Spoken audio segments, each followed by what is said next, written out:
What's up, Hobby Maniacs? Rob Bear here today with a look at the new Legion Astartes campaign book, quick reference guide, aka the Red Book from Forge World.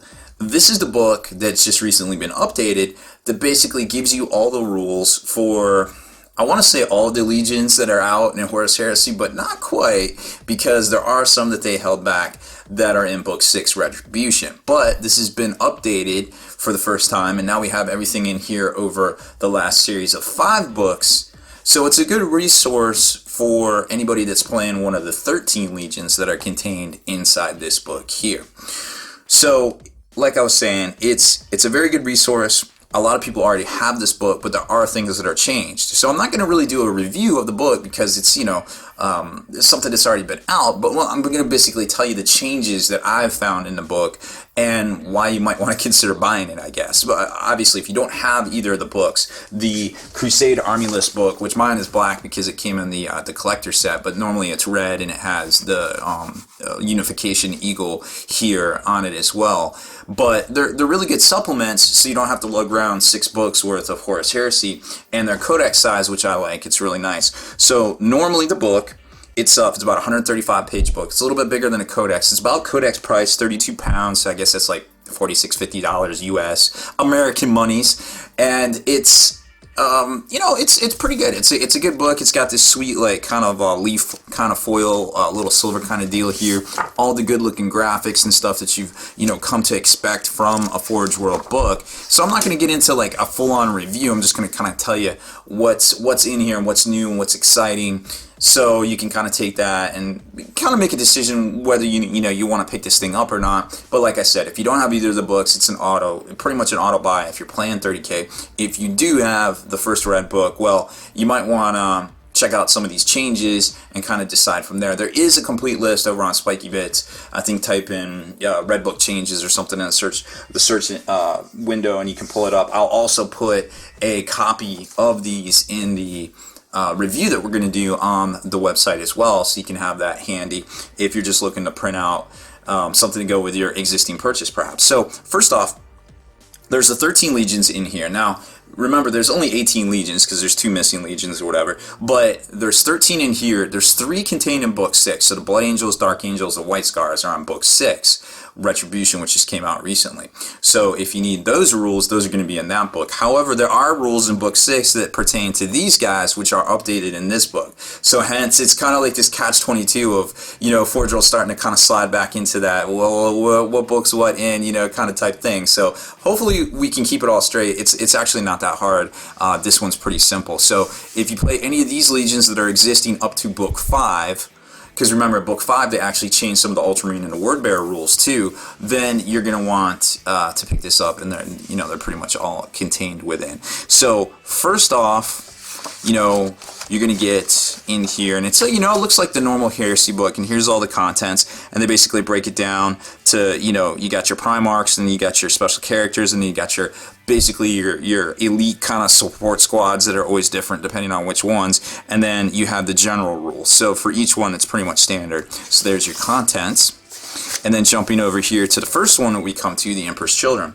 So, like I said, there's 13 of the legions in here. So we're just going to kind of blow through and show you the changes, give you some ideas, maybe for playing them on the tabletop, but definitely just kind of going over the stuff that might be a little different in this particular book over the one you might have. So for Emperor's Children, all models with the Legion Astartes rule gain +1 initiative on the charge, and that was in here. I think it's this new flawless execution rule right here. Yep, models with Legion Astartes, Emperor's Children get +1 initiative on the charge. Now +1 initiative is actually really, really important because they don't hand that out like candy anymore, so that's something to take note of, I feel like. The Sonic Shriekers now are -1 weapon skill to enemy models that are in base contact, which aren't immune to fear. Okay, so keep that in mind. There isn't a whole lot. Remember, there isn't even They Shall Know No Fear in 30K, but some stuff is fearless, so you got to keep that in mind. It's that little rule that everybody forgets, along with mysterious objectives in 40K, I feel like. Because technically all demons cost fear too, but nobody ever seems to remember it on the tabletop, right? The Phoenix Terminators are weapon skill 5 now. Those are those really cool, big ass, the Phoenix Terminator squads with all the like the intricate work and things right there. And the Terminator Sergeant now has an extra attack, so he goes up to 3 attacks. For the Palatine Blades, nothing's really changed. The Cacophony, which are those really dope looking kind of sonic blasters, you know, the precursor to all the classic like guitar weapons and things like that some of us old timers might remember, are now heavy 2. They were previous heavy 1, so there they are right there, but they are still gets high. But they're pretty cool and they're dope little units. That kit is one of my, I would say, my top 5 favorite Heresy units, just because of the way they look. And then there's the special characters for the Heresy, and of course Fulgrim the Illuminator himself. And then we get into the Iron Warriors, which is of course my personal favorite. I don't know why you'd ever play anything else in the Heresy besides Iron Warriors. Hint hint, nudge nudge. So they put the Iron Circle in here, which are Perturbo's personal like automaton kind of guard robot things. And we saw them at the Heresy Weekender back in the first week of February. They are so dope looking. I cannot wait till they come out. I'm definitely going to order me up 2 or 3 to follow my Primarch around on the tabletop there, because even though they are monstrous creatures, their special rule is that Perturbo can actually join them and make a badass squad. I mean, yeah, they're kind of monstrous creatures and ponderous and going to walk around the table. The minute they get near something, it is DED dead. And I feel like in Heresy, that's kind of like the theme. So I'm just going to go with it. And they're just dope looking. Did I mention they're dope looking? The Tyrant Siege Terminator squads are now heavy support choice. I think they were elite. I actually am a bad Iron Warriors player. I didn't take them, so I don't remember what they were. And the Iron Havocs, which are my personal favorite, those guys are +1 to their ballistic skill. And they can have a ton of different weapons. Here's those Iron Circle, the Domitar Pharaoh class battle auto Manchio Manipul. Say that 10 times fast. So there's the Siege Terminator squad, the Iron Havocs. And they, I believe, each one of these guys can exchange their heavy bolter. Each one in the squad may exchange a heavy bolter with a shrapnel bolts, 1 for each of the following weapons: autocannons, missile launchers, frag and crack, or las cannons. So that's kind of their thing, is they can take the autocannons. And strangely enough, I actually have 4 of each weapon from back in the day for my Havoc squads already converted up and painted. So, you know, I never thought after 3rd or 4th edition I would play with them again, but I do play with them from time to time in Heresy. So, yay! Lucky me for being a fluff nutter. Then we get over to, not the Night Lords, the Imperial Fists. Oh, a new art for Perturbo too. I definitely am digging that one there. Then we get over to the Imperial Fists, and they only have a couple of changes. The Phalanx Water Squad's Shield Wall is now quote-unquote fixed. It confers +1 weapon skill instead of initiative, because, I mean, what's the point of that? Why would it give initiative? I always wondered that myself personally. Dorn's Chain Axe has they replaced Unwilling with the Reaping Blow, which I believe is instant death on a 6, but I think the Death Guard guys have that, so I wonder if it's in here. I actually forgot to look that one up. Shame on me. Bad Rob. Grave Wardens, not Grave Wardens, the Death Shroud, Reaping Blow.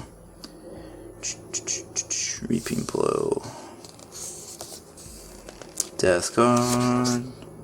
Oh, here it is. Models using a weapon with a special rule fight at +(-1) initiative to assault, in addition to wielder. It's non-base contact, initiative step. Oh, okay, so they give +1 initiative to the squad and -1 initiative to the squad they're fighting. That's pretty interesting. So it isn't the instant death. I think that was like, gosh, I forgot what that special rule is, but all the Primarchs have it. So that's kind of good to know. So that's the only changes to the Imperial Fist. Now remember, some of the older legions are pretty dialed in on their rules. They've already had a couple of rules changes. You know, like Horus himself. You know, his chameleon scales had already been changed because there was, you know, some rules. Logar's casting ability was kind of tuned up a little bit. So you're not going to see as many on some of the older stuff. For the Night Lords, the From the Shadow special rule confers 5 up cover save, which I think is actually way better than the previous 6. Because I feel like they should have something a little bit better than stealth, like quote-unquote shotted seems a little bit better, you know what I mean? The talent for murder right here, their right of war. Now, confers +1 to hit and wound instead of just to wound. So again, they're getting a little bit better because they're kind of overshadowed or kind of underpowered, I guess, for most of their rules. The terror squads now gain precision strike, which also is like initiative, is not handed out like candy. So when you see the special rule, keep an eye on it. It's really interesting because it's almost like the designers are trying to tell us something. Sevatar. Now, the FAQ, because there is a few FAQs and they kind of work them into the printings. Sometimes when we don't know it, when they go back and reprint the big black books themselves. But in this one, it definitely already has it put in. So Sevatar has his additional psychic power from the FAQ and added in. And he also has precision strike now. For the Iron Hands, they don't have any changes because, like I said, some of the older ones are pretty dialed in at this point, and they're not tuned up. World Eaters, strangely enough, are technically the first Legion, I guess, that they put out, and they have a few changes in this one. So Bloodlust is now on a 4+ rather than a roll of just 1. So after winning an assault, models with the special rule must always consolidate towards the nearest enemy and have the ability, that unit that they have the ability to harm. Kind of a caveat there in case, like a Fellblade tries to like get them off target, I guess. They might not all be able to damage a Fellblade. Should a unit with a special rule fail a morale check after becoming defeated in combat before rolling to fall back on a d6 on a roll of 4 up, they do not flee. But now become subject to the Rage special rule and place a counter next to the unit to signify this. So kind of a little bit different than a fundamental change, honestly, to the play, but something to definitely keep in mind, so I wanted to point that one out. The Incarnate Violence models with the Legion Astartes World Eaters rule may re-roll to wound rolls of 1 on any turn in which they have charged into combat unless they are making a disordered charge. Character models with this rule also gain +1 weapon skill when fighting a challenge. So they changed that from the turn they charged. So I think that's what it was, but I know the wording's different there, but I can't exactly remember what it was. But keep an eye on that one. Of course, if you're a World Eaters player already, you're probably a fanatical Chaos follower, so you already know that is a little bit different, and you probably know the specifics on how it is different. For the Ultramarines in this book, the fabled 13th Legion, they don't have any changes because they just got a bunch of updates in Book 5, actually. So not going to have a whole lot of things in here that's going to be different because technically they just got a retooling themselves. For the Death Guard, there's actually quite a few, believe it or not, which is kind of strange too because they're one of the older legions that came out in the very first book, so it's kind of interesting to see that. So first off, they can reroll dangerous terrain tests regardless of what the terrain is, and that's actually pretty significant because that can come into play in some like Zone Mortalis stuff and some other areas that I might not be thinking of. So I think it's actually better than it really seems to be at first. Instead of forcing successful rolls to wound with poison and fleshbane, they get feel no pain 4 up instead. So that's kind of interesting how that was kind of their thing. And I was actually pretty surprised when they didn't have like a universal feel no pain. I was like, wait, Death Guard, they don't give feel no pain? What? Did I misread it? And I'm like going through it and kind of, looking at all the special rules, and I'm just like scratching my head. I'm like, oh, okay. That really doesn't matter. So basically, they're tweaking the Sons of Barbaros special rule here, where models with this rule gain a feel no pain 4 up against any wound inflicted against them made by attacks that have the poison or fleshbane type. This ability cannot be combined with feel no pain from other sources. So it gives them a little bit of resiliency. It doesn't work against everything, but it makes the stuff that does work in a lot of Mechanicum things. And of course, there's all sorts of dirty weapons in this game here, so keep that one in mind. Power Sights lose unwieldy and the ability to replace attack value with the number of enemy models in base contact with the following special rule, which we talked about already, the Reaping Blow. So now they're just a +1 strength, melee, Reaping Blow, two-handed. So they're not unwieldy, but they are two-handed. So they're not going last, but you're not going to get a +1 attack. So they kind of tweaked it a little bit there. The Grave Warden Toxin rule was replaced with Poison 3 up. So that one's pretty simple. It just kind of falls in line. The Deathstroke can now be taken as a HQ or an elite choice. Plus is the command squad for Terminator Praetor or Mortarion himself. And Mortarion's Scythe is actually no longer unwieldy. He is also replaced with Reaping Blow as well. And his Witch Spite only affects malediction powers affecting him or his squad. So a couple of tweaks to some special rules to kind of pull them in line with the USRs. But nothing too crazy, nothing like, you know, the world EDs right there. So any malediction affecting Mortarion on a unit he has joined is negated on the D6 roll of 4+. Because remember, Mortarion hates Psychers. That was the whole thing with Typhon. You know, he was like, yo, I think I'm a Psyker, but I'm in denial. I'm not going to give in to my psychic powers and things like that. He's like, I'm fighting it. I'm fighting it to the last. Well, Norgal appreciates that, dog. You know what I'm saying? Sons of Horus, they gain Death Dealer to their Legion Astartes rule. So +1 ballistic skill shooting at an enemy within 12 with a pistol, rapid fire, or assault weapon. Does not affect Snapfire, very important indicator, Overwatch, or Fury of the Legion shots. So no, you can't get your cake and eat it too, because that would just be dirty. But it's still kind of a good rule to have. The Justarian Terminators got a points tweak. Actually, they're 255 for 5 dudes, and may still take up to 7 additional models. But they now have 2 wounds. So let me tell you what: when a Terminator model or any model therein gets the ability to have multiple wounds and is a stock troop, meaning it's not a special character and you're not just taking one, that is a unit that you immediately need to take a look at, because they're generally very strong and there are some shenanigans you can do with them. So take a look at these guys. And I know there isn't as wide or varied level of shenanigans with this game as there is with 40K itself. But believe me, this is a big deal right here. I feel like I don't exactly know why, but I know when I see this mechanic, and I think of all the units in the game that have 2 wounds, generally all of them are badass, and you don't want to fight against them. And there are ways to make them even better than they are in their current state. So that's my caveat, and I'm done defending it because that's just how I feel.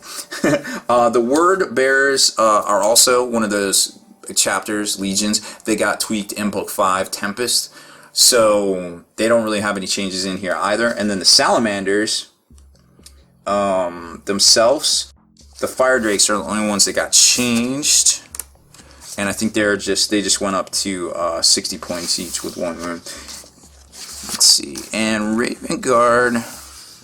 Oh, this Word Bear. Skip over that. The Raven Guard. There's the Salamanders. And the Fire Drakes. Actually, I don't remember. Sometimes it's hard for me to read my own writing, so I want to go back in here and check that, because I don't want to misspeak.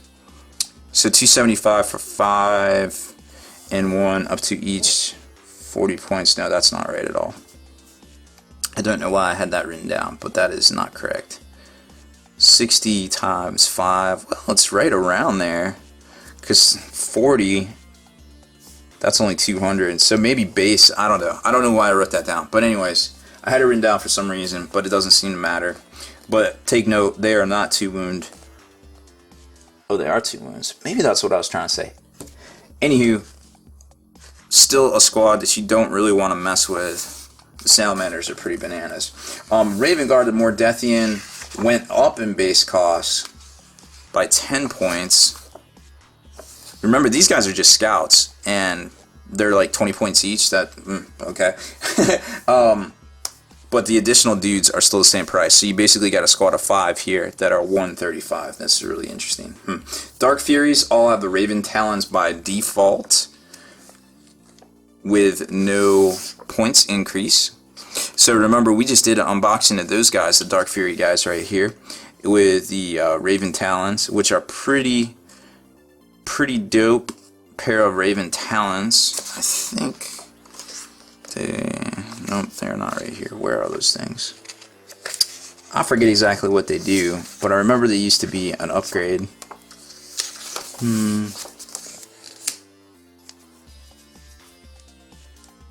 But anyways, 175 Does not seem like a bad price for them, especially when they get the +1 initiative bonus. Remember, that's usually pretty good. And they get the cover save of 5 up when they deep strike in, which I also believe is a change because they just seem to be dishing that out lately because assault troops basically suck in, well, they used to in this game. The, I think there was a guy in here that got, the Chooser of the Slain gets precision strike as well, so that was another big change there. The Alpha Legion guys, which are right here, got a really interesting new adjustment. The Saboteur's Sabotage attack now got an upgrade. So it's AP3 against things with a toughness value or AP2 against vehicles, so they're going to get that +1 to the chart. They can no longer take a jump pack either, which you know, kind of made them a little OP in some regards. I feel like the Headhunters come with combi bolters but can be upgraded to combi weapons just at the same points cost as the Terminators. So remember, those guys are the ones with those sweet rounds, the sweet ammunition with the low AP, the Bane Strike bolter rounds. Those guys are pretty dope. And then we've got, what was the other change? Oh, the Headhunters replace a preferred enemy with precision shots. Now, I think that's cool because you can be like, yo, take them all on this guy, but I almost prefer preferred enemy, you know, as a mechanic because it's just a blanket effect. You get to reroll 2 sets of 1s, you know, to hit and to wound. So I personally feel like I liked it the old way. I don't feel like it was abusive, but I could see where, you know, they might mop up whole squads at a time with that reroll there. So I could see where they're coming from and what needed to be changed, but, you know, I almost feel like, hey, maybe we should have just left that one alone. So that's it. That is all the changes that I could see in the new Legion Astartes book, the new Red book reference guide there. So hopefully, if you're a Heresy player, you probably are only play 1 or 2 Legions, maybe splashing some Mechanicum or something like that. So hopefully this helped out you to see kind of the changes, or, you know, definitely check out the article for the written summation of all these changes so you can put it with your existing Red book and not have to buy another one, because, you know, who wants to have 2 of the same book that just has a few tweaks here and there? You know, that I kind of feel everybody on every account, it's good that they're updating, you know, from Forge World's perspective, but, you know, when you spend the money on a book, you might not want to rebuy it anyway. So it is what it is, but, you know, this is the hobby and it's only crazy. I've come up with this new saying for Games Workshop: it's only crazy if it doesn't sell. Because if it doesn't sell, they won't do it again. But they keep doing the same things and they keep selling, I guess, so they keep doing it. So that's kind of how I feel about it there. Alright, well, that's it for this one. Thanks for watching. Deleted scenes, bonus content, and all the interviews and post-game wrap-up videos can be located in the Hall of Veterans on thelongwar.net. Visit thelongwar.net today and try a week completely free with no strings attached. That's not all. Thelongwar.net is also your hobby resource for exclusive early access with an ad-free experience to all your favorite videos. Members of the Hall of Veterans gain early exclusive access to multiple hobby videos.